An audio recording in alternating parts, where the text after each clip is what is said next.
Hello everyone, welcome to Hello Chinese Capstone Project. In this final course of the Mandarin Chinese series, you are going to review the Hello Chinese courses 1 to 3.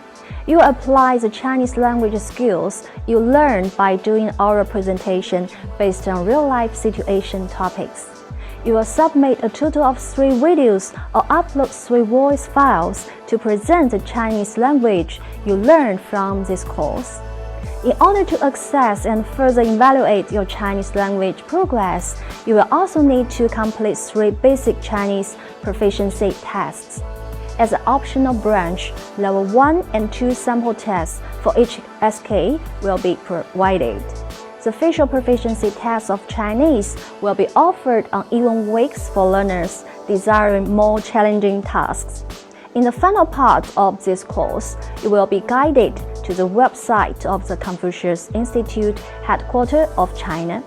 When you complete the Chinese proficiency tests online and pass, you will get the Chinese proficiency certificates from both Hanban, Coursera, and SGTU.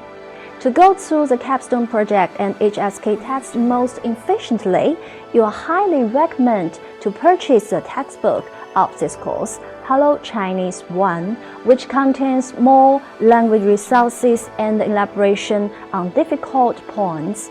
You can check the course resource page for detailed book purchasing information.